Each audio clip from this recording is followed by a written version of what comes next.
show is about to start in 10, 9, 8, 7, 6, 5, 4, 3, 2, 1.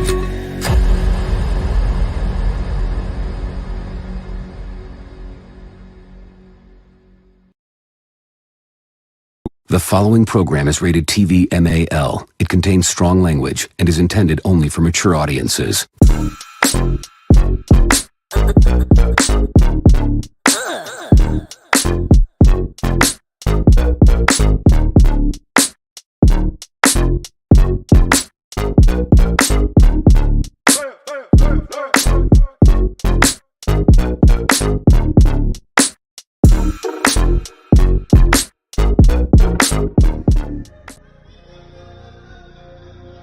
What is the deal? My insomniacs, my asylum escapees. How y'all doing this early morning? If you're up, that means you can't sleep. And if you can't sleep, that means because you're up. Yes, indeed, man. Welcome to the mind of Lunatik, where anything can happen. And I do mean anything. We just gonna kick it for my insomniacs out there that can't get to sleep or up early. Maybe on the West Coast. Maybe you're on the East Coast. Maybe you might be in Australia, Thailand, Russia. All kind of places you can be at this early morning. You feel me? So we just gonna hang out. We're gonna hang out. There's still going to be a Good Morning Raider Nation live podcast at 7 a.m. Pacific. But right now, this is after hours. This is for all my insomniacs out there. Just to, pull up, give you something to listen to. Feedback in the chat. Shout out to everybody in the chat. I appreciate y'all. You know what I mean? Like I said, a lot of people don't know this show just pops up. There's no rhyme, no reason. There's no promotion. There's no link getting put out. It's just, if you fuck with me, you here. Don't fuck with me, it's because you sleep. So wake your punk ass up. It's time to go.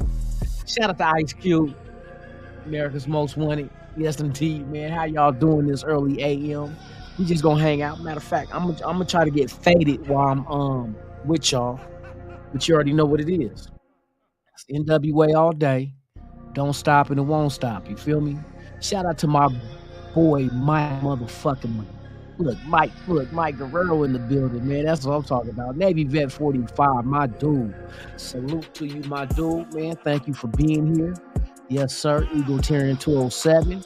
I'm doing good, man. I'm just, I got off work early and I said, you know what? I didn't do a live yesterday.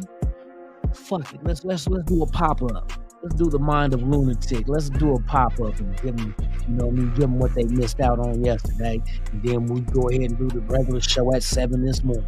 I'm up. Shout out to everybody out there. Alfredo, the boss with the sauce, man. What's the deal, man? Thank you for pulling up. See, it's only a few of us in here. That's why I said it's just for the ones who fuck with me. You know what I mean? If you don't fuck with me, they don't know about this show unless they're scanning through YouTube and all of a sudden they see live, the mind of Lunatic. But I don't think everybody can handle this show. You know what I mean? We can talk football, we can talk life, we can talk, anything. That's why I said anything can happen. We can talk about anything. You never know. You never know what can happen.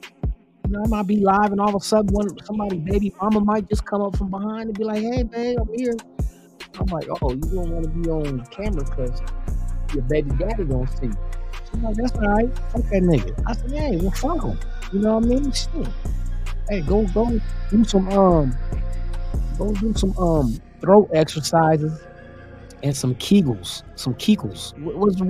What's the women exercises they do to make sure they keep they shit tight? Kegel exercises. They make, they work that muscle and that snapping turtle. You know what I mean? I know about that shit. Yes, I do. You know all about that shit, boy. You know what I mean? 10 toes down. They know what's going on. Yes, indeed. Well, shit. Let's see. Let's just talk about anything that's on my mind. It's always Raiders shit. Raiders always gonna be on my mind, so we'll handle that shit. I listen to different podcasts in the evening when I'm working. put my little ear pod in. Hope nobody from work is watching this and gonna snitch on me. Cause I will catch you out in the parking lot and wear your motherfucking ass out with a sock with a lock in that bitch. But anyway, I hear some good content. There's some good content out there. Good subject matter, good stuff that they bring up that you know what I mean. I've been thinking, but then it's always I get a kick out of it when somebody is on that same wavelength. You know what I mean? Like, okay, you feel where I'm coming from. So we were talking. Well, Dirty had his show last night, and he was talking about the undrafteds. And there's a couple of them will make the team. Not all of them, though. Let's be realistic. Now, a majority of them can land on the practice squad. That's facts. The guys that I like are Adam Plant Jr., defensive end. The reason why I like him because right now with Tyree Wilson, and this is what the Good Morning Raider Nation live podcast this morning will be at 7 a.m. Pacific. It will be about the defensive ends. And I'm talking about all of them. I'm talking about the drafted, I'm talking about the undrafted, and the ones that currently are on the roster. So we'll be discussing the defensive ends, Tyree Wilson, Max Crosby, Chandler Jones, Malcolm Kuntz, Adam Plant Jr., and there's a couple others that we grabbed that plays the edge defensive ends. Dude out of Boise State, I like him. I like his measurables. Production was okay. But see, a lot of people, you know, we always look at the production of these players from what they did in college, but the scenario is not the same of when they come here. You know what I mean? You're playing with a different caliber of talent around you. You know how we always say, are these certain players from Georgia Bulldogs, are they really that good, or is it because of the talent around them? Well, the talent around you in the pros will make you look good. You know what I mean? And it doesn't matter. It doesn't matter if it's because of them or not. These are now your teammates. These are guys that are going to go to war with you. You know what I mean? So if they can help you look better, then hey, ride with that shit. Do what you're supposed to do and look better. Be better and look better. Fuck it. You know what I mean? So if the talent around you makes you better, I'm all for it. I don't care. I heard another podcast that I listened to, the Death Star Report with Dustin and them. I like their shit too. They spoke on some good shit. But I want to flip the narrative as far as we were talking about Chandler Jones. You know what I mean? How does Chandler Jones fit into the equation now that we have Tyree Wilson? And me sitting there thinking about it is like, we know the Achilles heel of Chandler Jones is the fact that now later on in his career, I'm a little bit long in the tooth. Double teams is not his thing. I don't think he can handle double teams. I think it's you know what I mean. And then when we've got Tillery and put Tillery in the lineup, he took on a couple of double teams and it freed up Chandler Jones to be the old Chandler Jones. So my thing was maybe adding Tyree Wilson will help Chandler Jones, because if you was the half, and I know I don't want to say too much on the defensive ends because, like I said, we're going to talk about it later on this morning, but just this little tidbit. I know Ziegler said that there are going to be times when you have Chandler Jones, Tyree Wilson, Max Crosby all in the game at the same time. I like that shit. I know some people are against having Tyree playing defensive tackle, but coming out of Tyree's mouth, he plays defensive tackle. You remember when we had Khalil Mack? Khalil Mack played defensive end. He played linebacker. But now we got somebody bigger than Khalil Mack who can take it to the next level. To be 275 pounds, to get in that weight room, to be on a regiment that increases your muscle build by 15 pounds will easily put you at 290. 290 is a lot of there's defensive tackles out there that's 300 even and a little bit below. You know what I mean?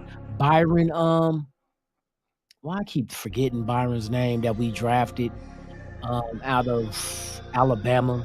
who is 296, 294 around there. But, he could put on a couple of pounds ain't shit. I'm going to tell you. Pounds come and go so damn easy.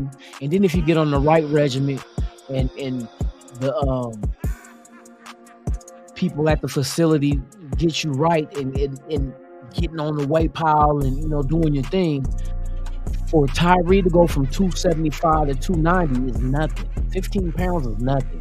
Especially when you increase that weight right way, not from eating a lot of junk food and just getting fat, but actually watching what you're eating, putting on a regimen of a diet that best suits your body. 15 pounds is nothing. Can you imagine a defensive end? Is there anybody in this league that's a defensive end that's 290, 6'6", 290? Coming off the edge, bruh, that means there'll be no offensive tackle that would just be able to overpower that person for the fact that person weighs just about as much as you. Most likely your defensive tackle or your offensive tackle is going to be 300 in the 300. He's only 10 pounds away, but his 290 is.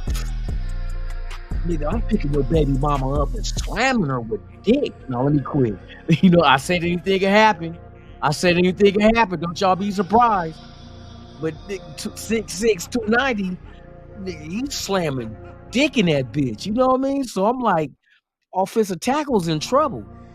Bruh, they're going to have and this dude with his reach his wingspan is what, if I remember correctly, 86 inches. Bruh, that's more than fucking Max Crosby. Max Crosby is at 81 inches, and they called him the Condor because of his wingspan. What the fuck we gonna call motherfucking Tyree Wilson? Gotta call him a pterodactyl. Wingspan bigger than a fucking albatross, bigger than a Condor. That's the pterodactyl. Ooh, Tyree the pterodactyl. I'm telling you, that motherfucker 86, bruh. He's tackling motherfuckers from across the street and everything. No, fuck his knees, Alfredo. This motherfucker knuckles drag when he walk. That motherfucker's like Grape 8. Motherfuckers, go back and look up Grape 8. Hanna-Barbera, old school cartoon. Y'all gonna see what I mean. Grape 8, that motherfucking knuckles drag when he walked. That motherfucker was humongous. For real. Fuck it at his knees, Alfredo. That motherfucker, he might accidentally step on his thumbs when he walk. You know what I mean? Your thumbs are inward when you drag your knuckles. I'm just, just to give you the analogy and what it means. But I like that. And then, talking about Adam Plant Jr., started off at TCU, came back home to UNLV, went to high school out here. UNLV finished his career at UNLV, defensive end. The reason why I say this guy's going to make the team, see, I think the odd man out, and when I mean out, not out from the team, but out from the position. I think Kuntz might get moved to linebacker because I'm starting to see the measurables of what Ziegler and them want at defensive end, and they want wingspans. They want motherfuckers with wingspans.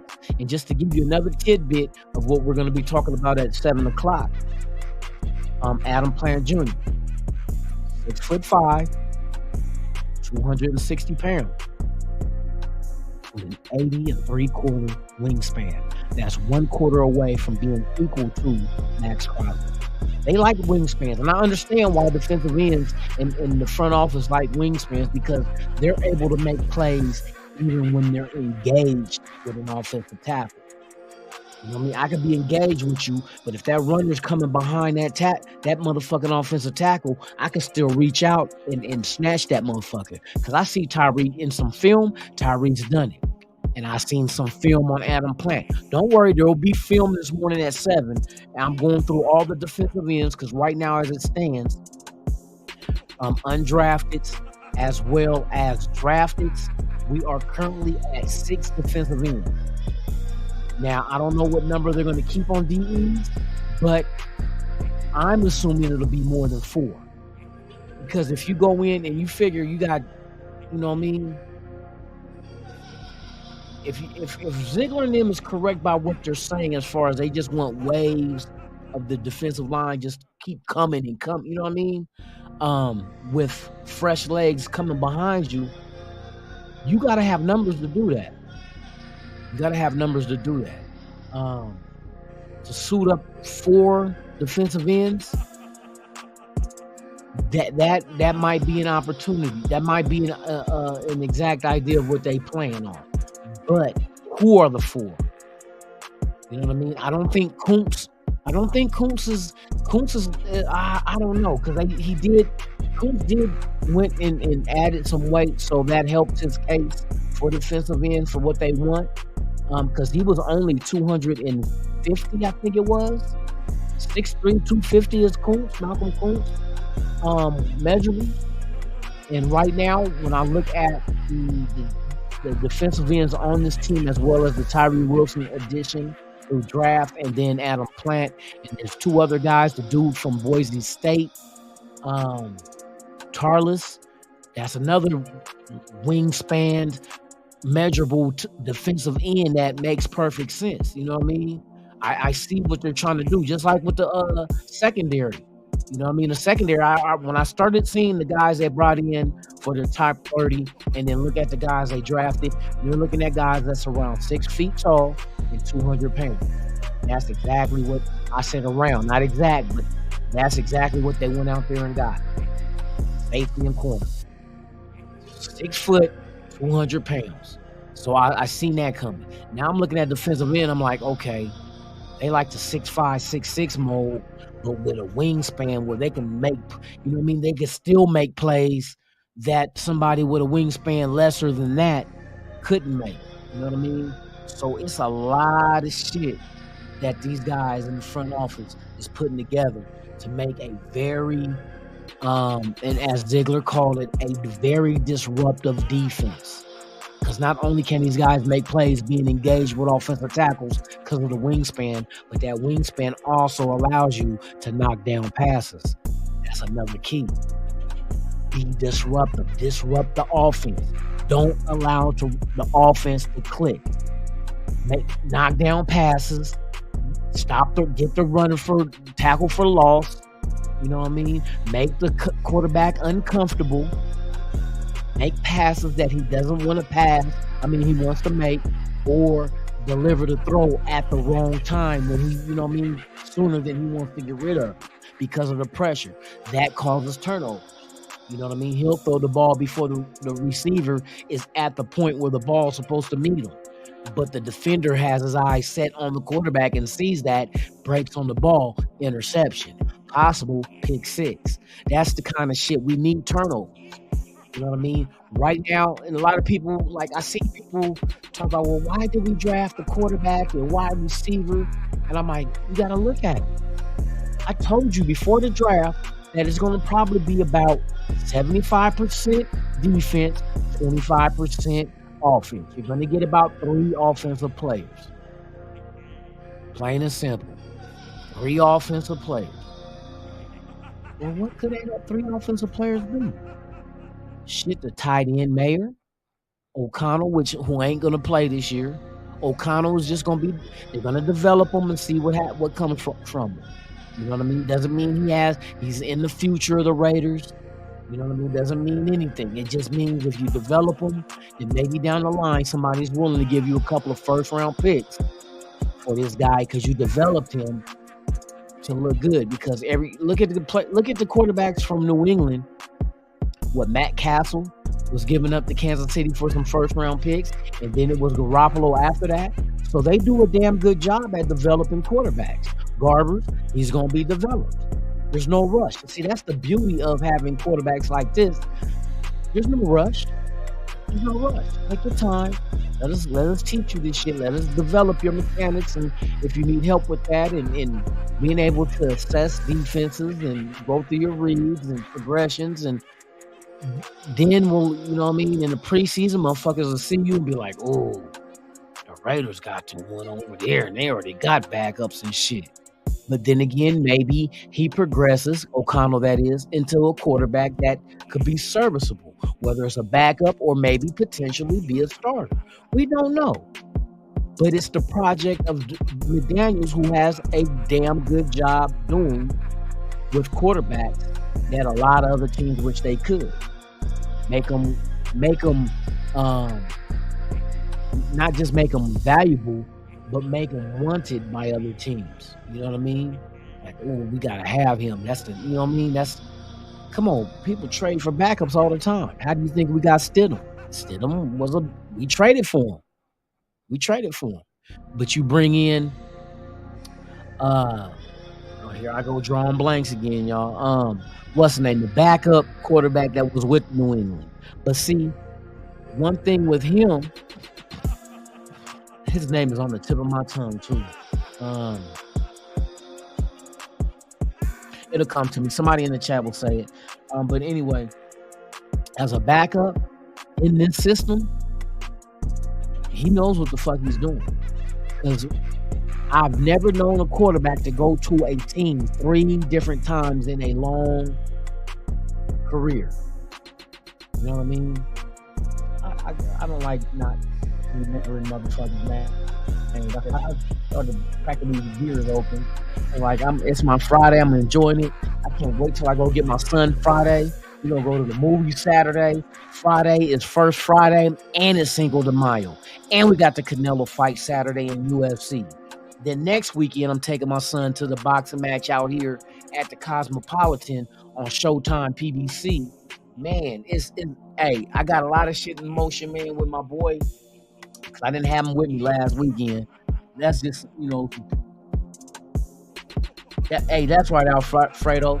But hey, Alfredo, you know what? This show right here, not even about likes and all that other shit. It's just, sometimes you get bored. You know what I mean? This late night and there ain't nobody else out there going live. I am.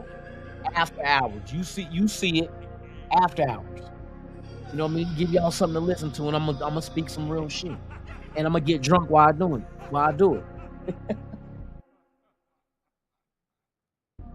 But let me look this up real quick.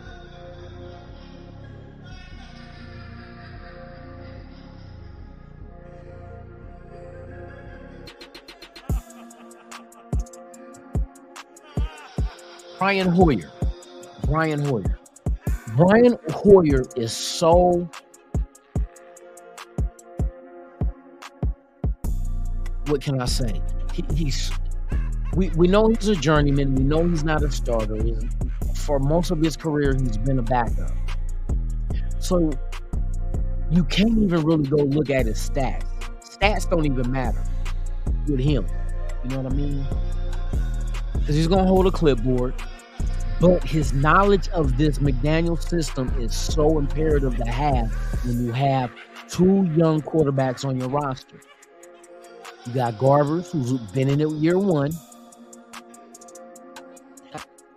But the beauty of O'Connell here now as a rookie is the fact that not only do we have Garoppolo, who's been in the system, Brian Hoyer's been in the system longer than any quarterback on his team. Think about that. Even longer than Garoppolo. Because Hoyer has been with the Patriots 3 different occasions.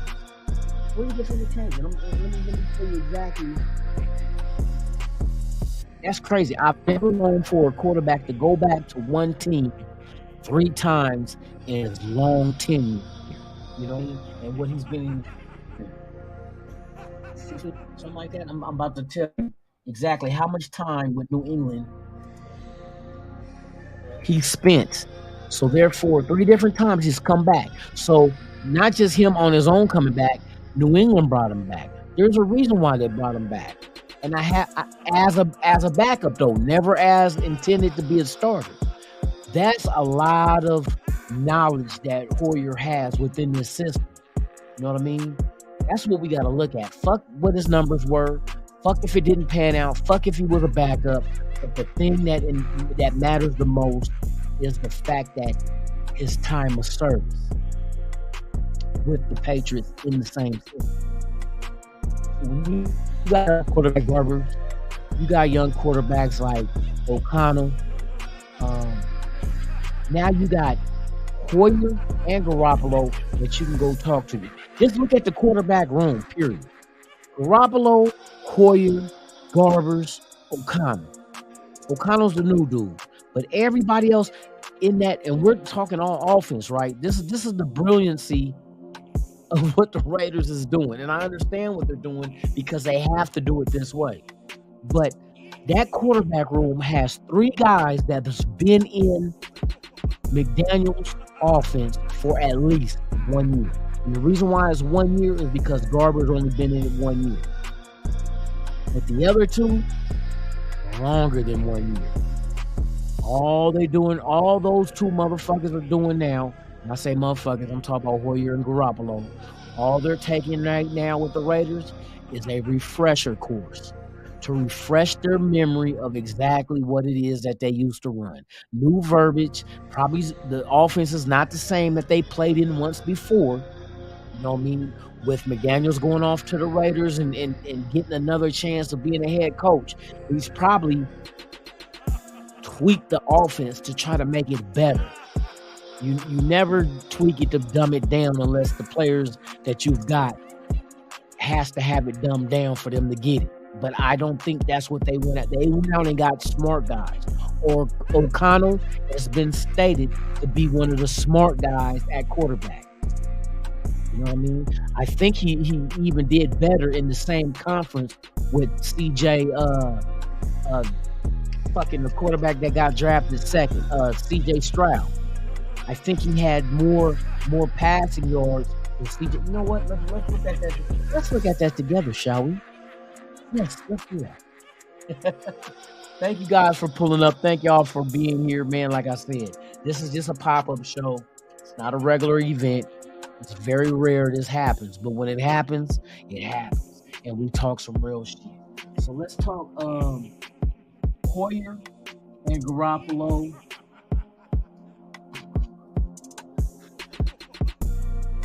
Okay, let's look at niggas not Raiders. Oh yeah, let me Hoyer shit.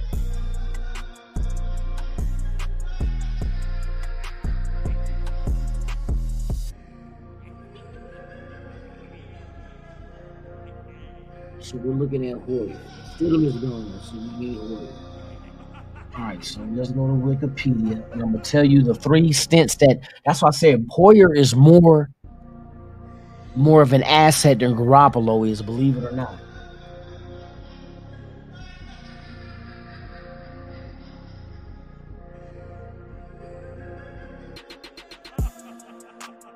Very much more of a he could be on the edge of being. And I'm gonna talk a lot of shit, man. Because like I said, this morning show at 7 is gonna be defensive ends, so we can talk everything else now. But boy, something just came to mind to me that we all overlooked. You feel me? No, it doesn't make sense to spend all your draft picks on one side of the ball. If you can increase not the value, but if you can increase either side of the ball with more talent, then you do that. You know what I mean? Because if you do it, if you go into the draft thinking we're just going all defense, then you're gonna reach a few times. Because if the best player available happens to be an offensive player, you're gonna bypass him to go to a defensive player that might not be as high as that offensive player at that time. And to me, and not just to me, what reaching is exactly that. When you go for a need over a value, you know what I mean? When Michael Mayer, thank God Michael Mayer was on their board, because that's who they were trying to trade back into the first round to draft, but that did not happen. So what they did was just stand pat in the second round, and then they moved up in the second round and got them, rather than have to give up more than what was expected to get back into the first round. So I'm not mad at that, because after looking at this guy's tape and seeing the kind of tight end he is that can both catch and block, I'm fine with it. That is our tight end one for the future. You know what I mean? He will be here for the next 4 years. And I'm glad we took care of that. Because after trading Waller away, it's like, who's next? And now what we're starting to see is, these free agents that we signed, they're here to compete. If they win a starting job, they do. But that's not the focal point of how this team is going to be built. This team is going to be built through the draft. These free agents is to fill out the roster with young talent still in their prime that still has something to give. If they come in and earn a starting position, then hey, so be it. But that's not going to eliminate the draft picks that we have that play the same position from being starters in the future. You know what I mean?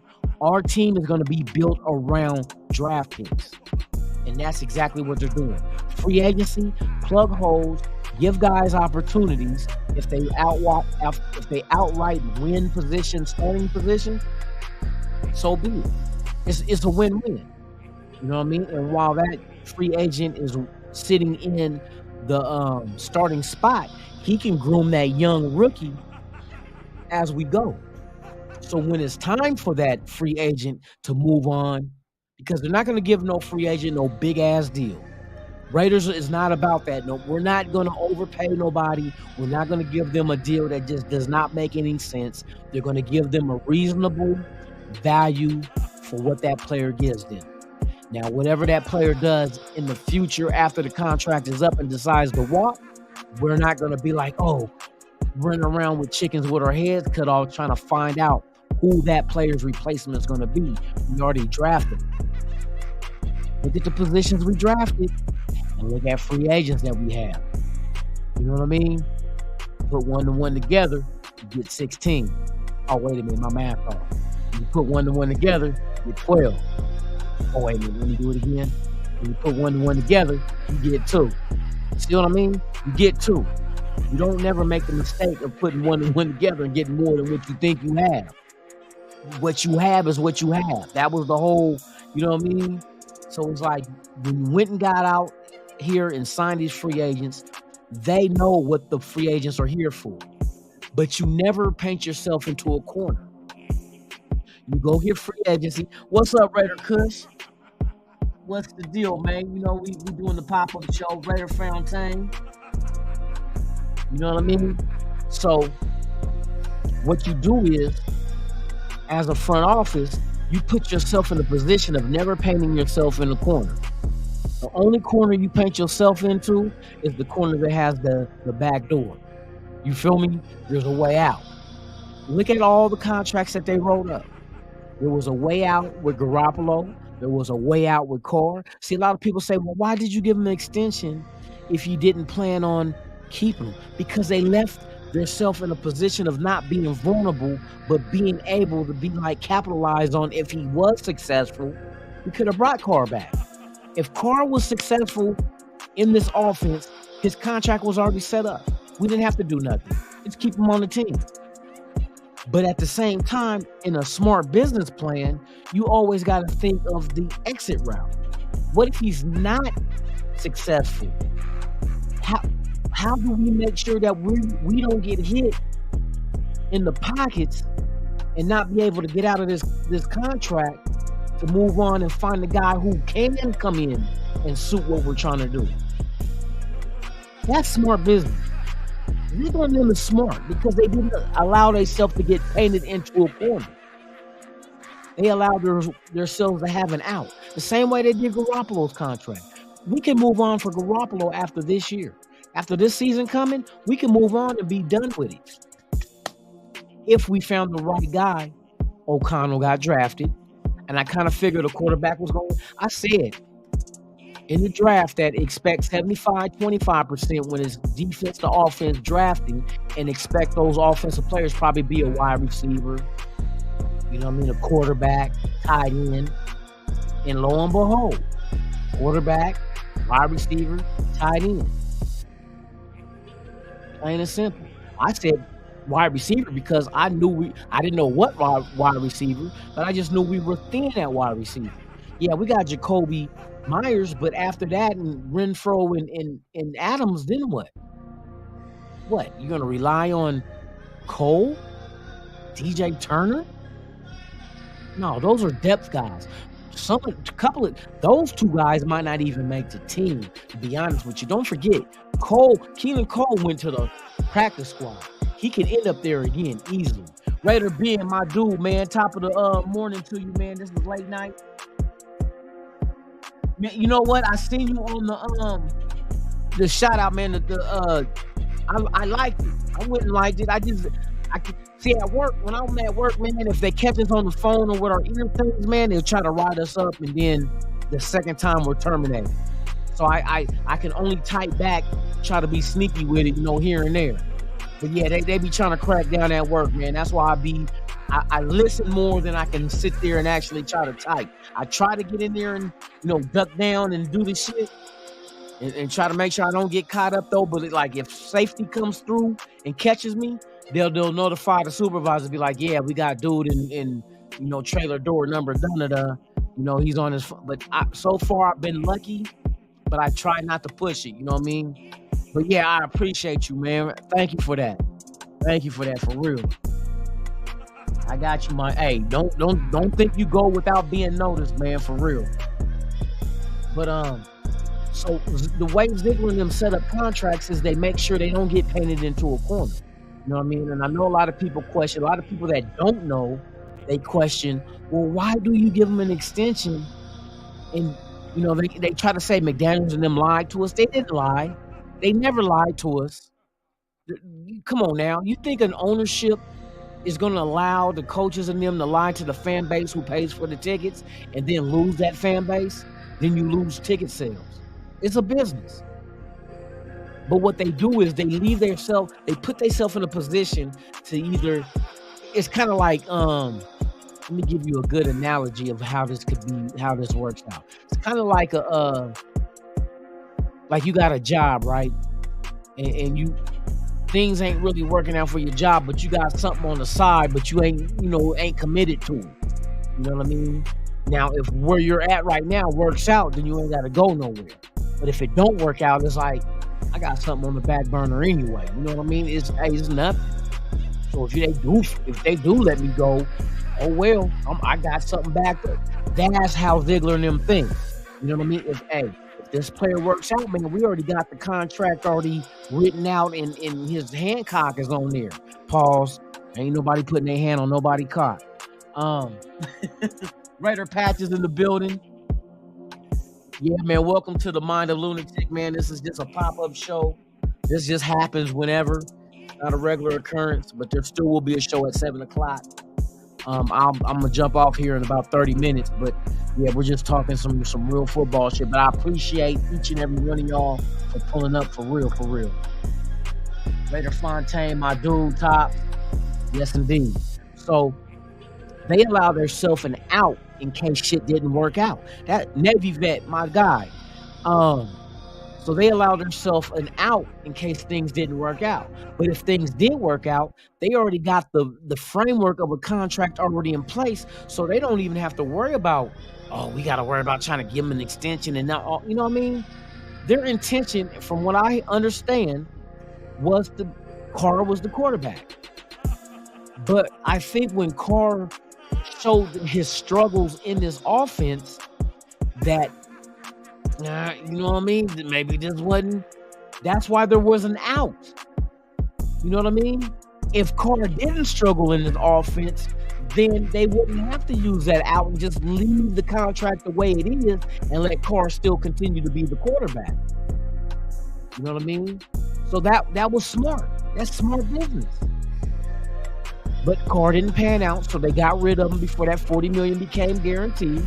He was the New Orleans. Okay, we move on. Now, we bring in Garoppolo. Garoppolo was cheaper than what Carr would have been. Not just that, Garoppolo has been in the system.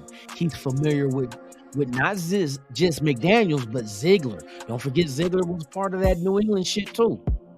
Probably was one of the guys that was in the war room talking about, hey, go get him. That was a good choice. They traded him off for multiple picks to the Niners. So something worked, that something about Garoppolo worked. You know what I mean? Even though the Niners gave up on him, but the Niners give up on every quarterback. Shit, Purdy comes along and all of a sudden now, Trey Lance is expendable. And then once another quarterback comes along, then Purdy's going to be expendable. These motherfuckers is like a bitch that's looking for the right dick, and they ain't never going to find it. You know what I mean? You ain't going to never find that dick that you got the first time. Like getting high. You trying to chase that motherfucking dragon. You ain't going to never get that high again. But the Niners is out there trying to find that motherfucking high all over again. Oh, let me get that high you ain't never gonna get that high again. But they chasing that shit. That's the Niners. The Niners trying to find that dick again. You ain't gonna never find that dick again, bruh. You let that shit go. You know what I mean? What Alex Smith was the first dick? You like, oh, let's find the next thing. You gave up on Alex Smith and went Kaepernick. Then you gave up on Kaepernick, and then you go to motherfucking Garoppolo. And then from Garoppolo, you go to Lance. And from Lance, now you going to Purdy. They chasing that dick. Hey, the Niners is dick chasers. No wonder they from San Francisco. They chasing that dick that they got from the first time that popped they cherry. That's what they trying to do. It ain't gonna work, bruh. You can't chase that high. But anyway, so Ziegler and them set themselves up with every extension to get it out of it. You get it out of it. But if it works, we leave them alone. We leave the player and the contract alone. Hey, they're playing underneath this. That's good shit. So I like the way they're constructing the team. I understand what they're constructing. I'm looking back and looking at the measurables. I'm looking at everything, the attributes, and I'm understanding that now their focus is on defense. Like I said, you don't go in the draft and you spend a lot of picks on offense. It ain't going to happen. But you do spend some of the picks on offense because the fact of the matter is, if we're going to win some games this year, while we're waiting for the defense to develop, because we got a lot of young pieces on defense, go look at the pieces on defense. We got a lot of young pieces on defense, and that shit ain't going to mature overnight. You know what I mean? So in the meantime and in between time, the thing that's going to carry your franchise and help you guys win games during the season right now is solely on the shoulders of the offense. So you had to add not just bodies to the offense, you had to add weapons. Mayer is a weapon. Trey Tucker is a weapon. Trey Tucker, you got to look at the offense. Did we have look at it like this. With Hooper and O.J. Howard at tight end, does any of those two tight ends equate to what we got in Mayer? What Mayer brings to the table? Like with Hooper and Howard, is either you're a blocker or you're a receiving tight end. You know what I mean? That's how I look at them. And I think to me, I would gauge them more as a receiving tight end. Howard, if he stays healthy, he can be dominant at tight end because coming out of Alabama, that's what the expectations on him were. But the injuries kind of like limit that shit from happening. But I think Mayer has a wide spectrum of being one of those tight ends that bring everything to the table, which makes him more dynamic than the tight ends that's currently on his roster. So that offensive draft pick right there made sense. He's making the offense better, period. Now you look at Tucker. We did not have a receiver on this team like Tucker. Now people might say, well, what about the receiver we drafted with Philip Dorsett that was fast also? He's not Tucker. And this is what I mean by this. Tucker has more value and is more of an asset on offense than Dorsett is. Why? Because Tucker is not only a wide receiver, he is a starting kickoff returning specialist as well as a starting kickoff gunner on special teams.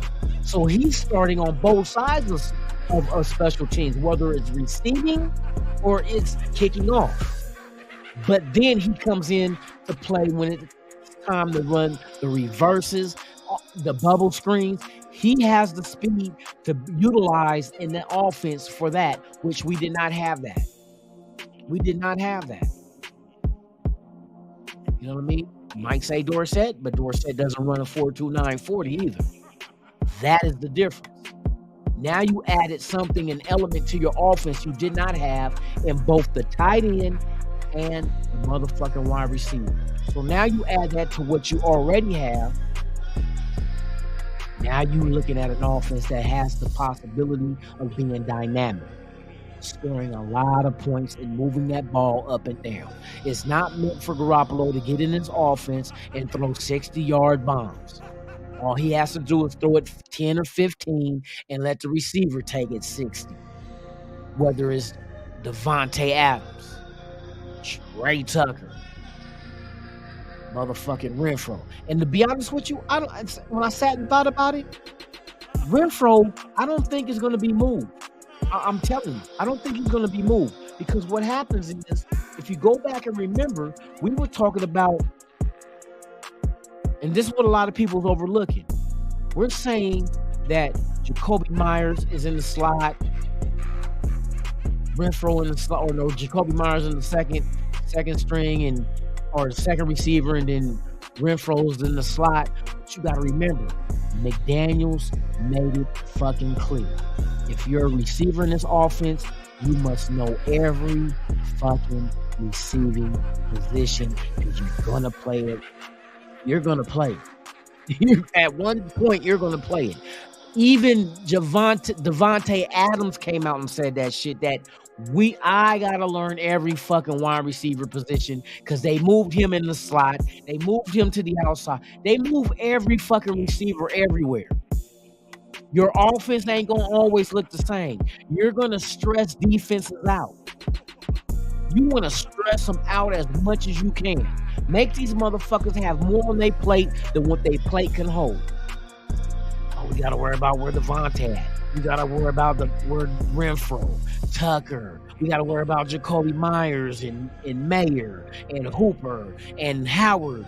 And not to mention Josh Jacobs, when play action is going to open all this shit up. So not only is the play action going to open up the offense, somebody with speed like Tucker is going to take the top of that same fucking defense. So not only is Josh Jacobs going to make defenses have to pay attention to the play action pass, you better keep an eye. We know Devontae is going to be double teamed, and Trey Tucker gets in the game and he's gone downfield. So now the safety's got to save back. You're forcing the team to have to be weak at every single aspect of their defense. A defense is going to be weak as fuck. They're not going to be able to stack the box, because if Trey Tucker and Devontae is out there, Devontae's taking the double, Trey Tucker's taking the top off the defense, that means safety stay back. You can't stack the box. One safety is going to have to stay back. The other safety, they might throw on fucking Devontae with the corner. Double team. Now, Josh Jacobs is about to go fucking berserk on fools. You're not stacking the box with 8 or 9? Oh, on everything. I'm about to, nigga, you thought I led the league in rushing last year? And we got a tight end that can chip the motherfucking block as an extra fucking blocker and come off the chip and be another fucking target? Bruh, offense, if you go and look at it like this, if McDaniels wants to, remember we talked about the McDaniels uses 2 slots? Remember we talked about Amendola and what's his name in New England? Just imagine doing that with Renfro and Tucker. They're not the same kind of slot. They're not. Renfro is a route running, find the soft spot, and boom. Tucker, speed. Ain't nobody gonna press. Hey, if Tucker is on the line of scrimmage, ain't no fucking corner gonna press man this motherfucker, period. Because if they do, when he get past them, it's bye-bye. Bye-bye, bitch. Bye-bye, bitch. Fondle my balls, smell my ass, I'm gone. That's exactly what's going to happen. We have every weapon that an offense could possibly ever think of having right now. That's the scary shit. And that's the shit we're going to need if we're going to win a lot of these games until that defense gets ready to go ahead and they balls drop and then they boom, they can take over and start helping. But in the meantime, while they're developing and getting coached up with all those young talent that we got, offense got to solely burden everything on their own shoulders. We're going to score about 30 points a game. Red zone is fixed now. You got guys that going to help you in the red zone. Mayer's going to help you in the red zone. Hooper's going to help you in the red zone, along with what we already got. I'm telling you, they had to go this route. Your strength is your offense. So fuck it. If that's our strength, then that's the shit we got to rely on to win games until that defense catches up to our offense, talent-wise and production-wise. You know what I mean? All the talent's on the offense. But now you add to Tyree Wilson, Byron Young, Christopher Smith II, safety, adding to what we already have.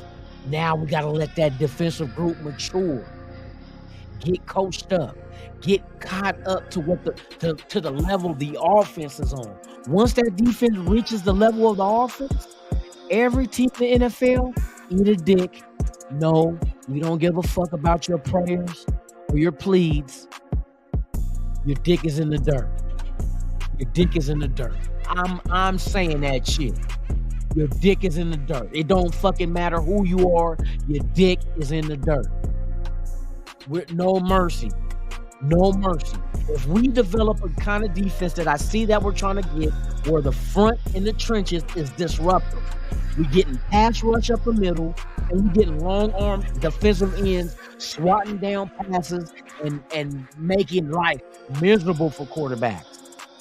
Bruh, that's what we're waiting for. Eddie Willis, what's the deal, man?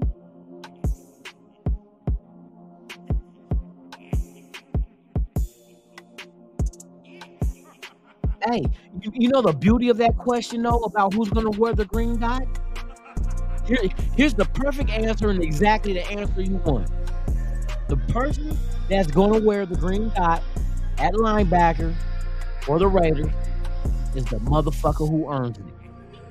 Perfect answer.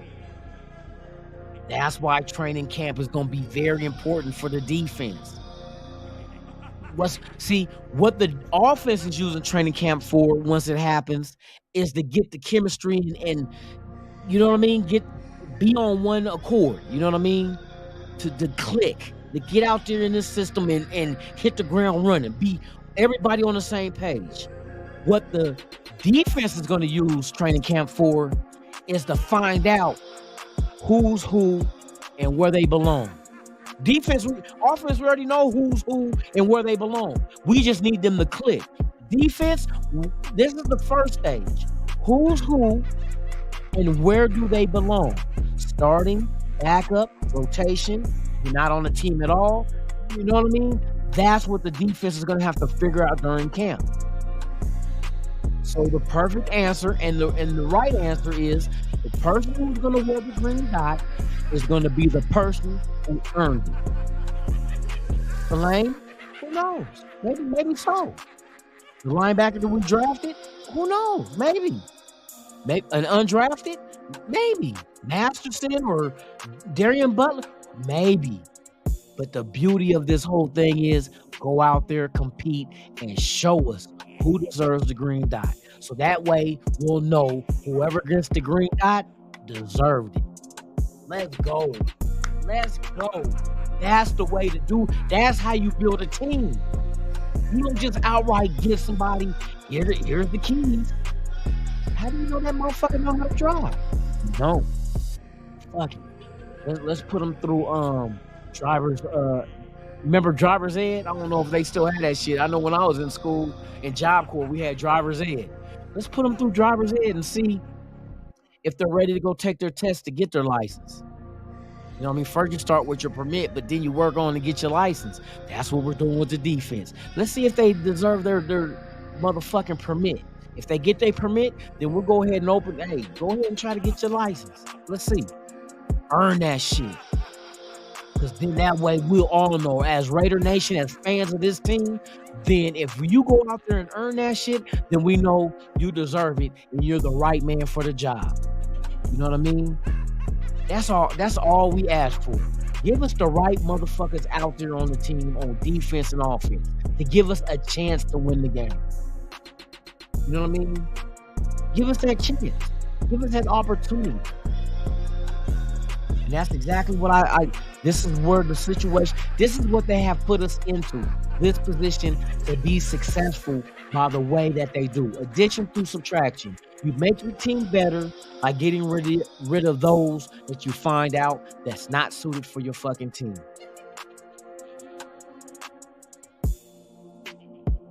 You keep Josh Jacobs under the franchise. Now maybe later on down the road, maybe you start talking extension.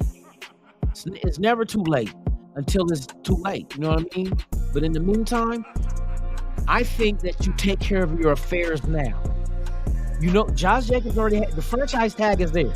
So we don't have to worry about that, but we got to worry about these other guys. You know what I mean?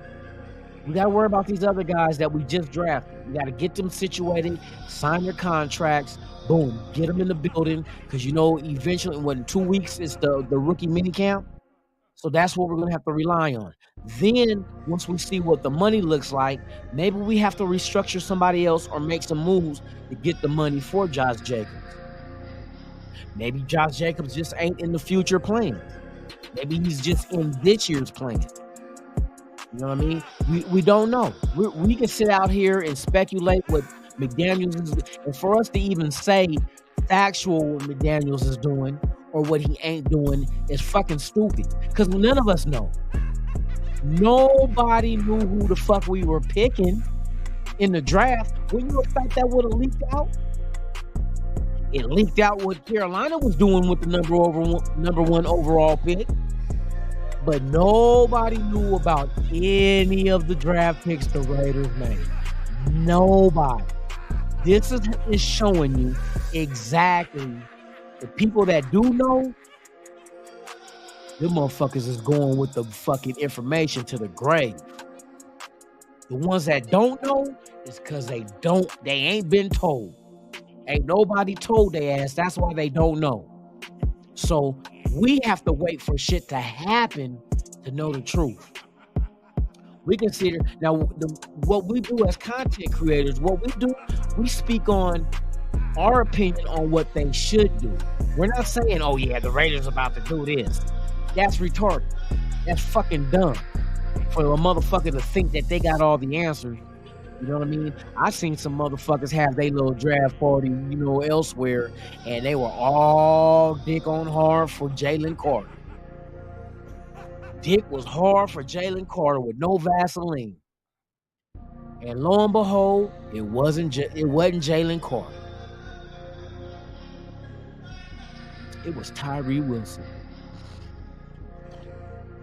And that goes to show that we don't know what the motherfucking Raiders do until they do. But in the meantime, what us content creators do, we try to talk about every scenario that could unfold that the Raiders could do. It's sports talk. It's Raiders talk. You know what I mean? Because we don't know. We don't have the crystal ball. But we want to know if we can put ourselves on the same level that the front office is on and guess what they're going to do. Some people guess. Like, I was correct with guessing that keep your eyes on the Senior Bowl players. And then Ziegler comes out and says the same thing a day after I said that shit. Well, I said that shit last week, but actually doing a show about it, I like, man, I hit that shit out the park. I knew it because I looked at it and broke it down and was like, well, damn, you got more access as a coach in the Senior Bowl than any other team has in the NFL with just looking at game film. And fucking Ziegler came out and said that same shit. He said, "Oh yeah, you can look at game film, but everybody gets game film." Because JT the Brick asked him about the Senior Bowl and about how was it to have inside information with the coaches on the team coaching these players. He said it was tremendous. Because rather than just looking at film, which everybody's looking at, we actually can put them through and see how they react with other players, how they get along with other players, what their personality is like, and then on the field, have them running plays and see exactly what they do in those certain situations. And I said that was brilliant because no other team in the league besides Chicago, because they coached the other team, but they got their ass whooped 27-10. So that lets you know who was on point. You know what I mean? We were on point with this shit. 27-10, we were on point. Let it be known. We was on point. You know what I mean? And Jacorian Bennett got an interception at the end of the game to pretty much seal that shit up. I'm telling you.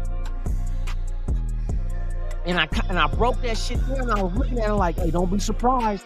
Keep your eyes on these guys that's in the Senior Bowl when it comes to the draft. And lo and behold, we drafted 5 guys out of the fucking Senior Bowl and signed an undrafted out of the Senior Bowl as well.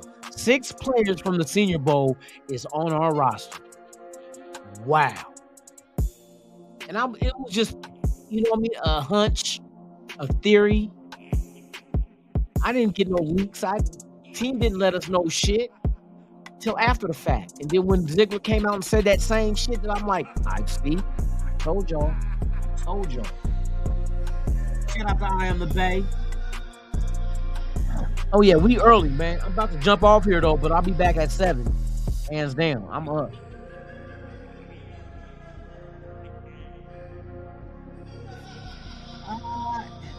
Defense could use an inside linebacker, but one thing that Ziegler and them will not do, and I noticed this shit, they really, really hold dear draft picks. They don't like giving up motherfucking draft picks unless you can give them up right now and get what's on the board. You know what I mean? Like we did in the draft now. I don't want to get you're not going to see now the draft is over. So the only draft picks you can give up now is next year. You don't want to give up what you don't know what could be. You know what I mean? What if this and God forbid this season is just a shithole and we get the number 1 overall pick, but you gave that away for a veteran inside linebacker. But you got motherfuckers coming out next year that's like game changer. Like your own selection to be here for 5 years and change the fucking game. You'll be sick to your stomach like, what the fuck did we do? We traded away the number 1 pick, number 2 pick, number 3 pick, whatever pick it is, top 3, not knowing exactly what that pick entails that you could have next year. And I know the Ziegler and them holds these draft picks way more valuable than any player that's available on the market right now, unless it's a later pick. You can always recomp late picks. It's hard to recomp first, second, and third round picks. You know what I mean? It's hard.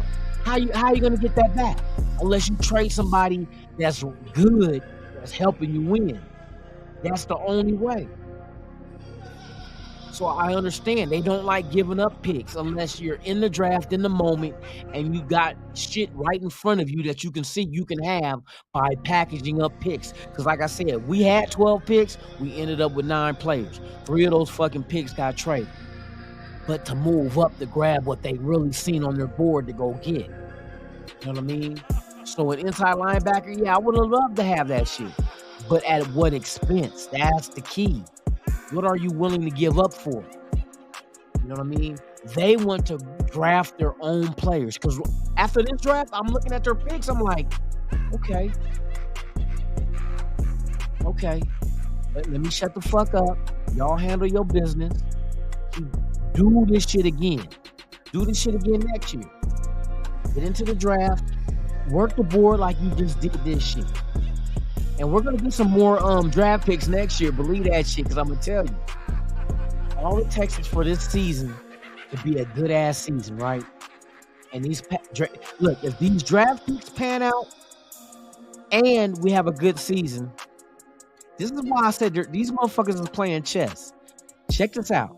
If the Raiders do good this coming season, right, and these draft picks pan out, not only will Patrick Graham be on somebody's radar for a head coaching job, you know what I mean, but also Champ Kelly as being a GM.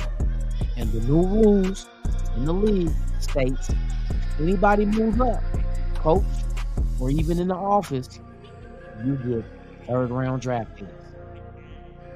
2 of them. You won't get them in the same year. They'll spread it out over, I think, 3. It could be 3, because if you got a coach and a GM that gets promoted, then that's a minority, because they're minorities. Now listen to me. The new rule states that you get 2 third-round picks, and they can't be. I don't think they can all be in the same year if two get hired at the same time. So they've been playing chess. They went out and got guys with bright minds that are minorities to be able to kick us back draft picks if they get promoted elsewhere. That's brilliant. And then you let more free agents go out the door than you brought in. Draft picks don't count as compensatory picks as far as how many free agents went out. Only free agents could be gauged amongst each other. How many free agents went out your door at what value, and what free agents came back through your door at what value. That's what stipulates what compensatory picks you get next year. And a lot more fucking free agents went out the door than came in, because you can't count the 9 draft picks we added. Bingo. These motherfuckers is playing chess. Oh, there's going to be more than that, Alfredo, next year. Just watch. Like I said, if Champ Kelly and Patrick Graham move on and get jobs promotion, being a general manager or a head coach, we get picks for that. We get picks for that. That's why I said it all relies on how good we do. If our defense from the players we drafted, because if they look at the players drafted, that's Champ Kelly's area, drafting the players. If Graham can coach these players and put them in a system to make our defense jump up leaps and bounds compared to last year, he's going to be sought after. They be like, oh, shit. And you know what? They might try to pull off what the Raiders pulled off with Ziegler and McDaniels. They came as a motherfucking combination. You bring in Ziegler, you bring in McDaniels. Other teams might be like looking for a GM and coach. You bring in Champ Kelly, you bring in motherfucking Patrick Graham with him. That's what's gonna happen. It's gonna be it's a combo. You gotta take both of these motherfuckers. You do good though. Do good record-wise and do good in the season. And these players we drafted develop and play outstanding. Then shit changes.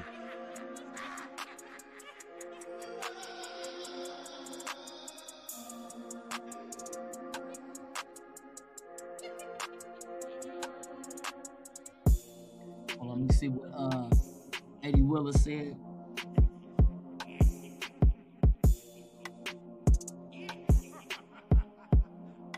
Yeah, I liked it, Dayon Henley. I thought Henley was good. I was hoping Henley was going to become a motherfucking Raider, because I'm a Duck fan. And when the Ducks played Washington State and fucking Henley was like, it seemed like every fucking big play that was made, that motherfucker was involved in it. I was like, man, we got to get him on the Raiders, bruh. We need a linebacker too. I wanted him so fucking bad. And I'm like, when he went to, oh my God, that shit hurt my soul. He went to the motherfuckers, man.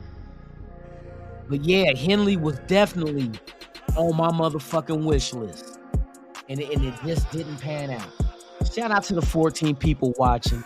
If this is your first time here, please, all I ask for you to do, subscribe to the channel. Hit that like. If you want to leave a comment, if you want to hit the notification bell, hey, feel free. It doesn't cost a dime to be a part of mine.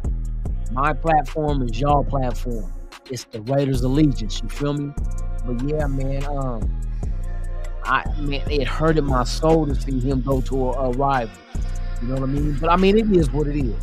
Yeah, I mean, ain't no sense in, like they say, crying over spilled milk. You just go pour you another glass. You feel me? Oh shit! I need to knock this. Oh, I got almost a whole beer to knock down. All right, I'm about to jump off of here real quick, y'all. I got to get ready for this show at 7. I'm gonna put a good show together about the defensive ends. We're gonna dig deep in them highlights and all that other shit with what we have right now as defensive ends potential, undrafted as well as drafted, and people currently under contract. But I appreciate each and every one of y'all for pulling up, man, hanging out on this pop-up, the mind of Lunatic, where anything can happen. Yes, indeed. Thank you, guys. I will be back on right here, Raiders Allegiance. Good Morning Raider Nation live podcast.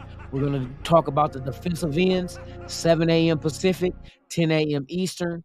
I look forward to seeing each and every one of you as well as others. Hey, pull on up, man. Let's talk that shit, man. It's Thursday. It's Thursday, man. It's past hump day and before Friday, man. So you know what it is. It's good business to talk this business. So with that being said, man, enjoy your morning. If you're at work, hope it goes smooth. We only got, what time is it right now? 4:30. So in 2.5 hours, I will be back. I hope to see you guys here. Lunatic Raider, Raiders Allegiance. Don't go nowhere. We're taking a 2.5 hour intermission. Y'all be safe, man. Hey, do what y'all do. Don't get caught in the broom closet with that employee. I'm telling you, all pussy ain't good pussy. With that being said, man, hey, told you anything can happen on everything. Anything can happen. I'll see y'all in 2.5 hours, man. Y'all be easy. I'm out.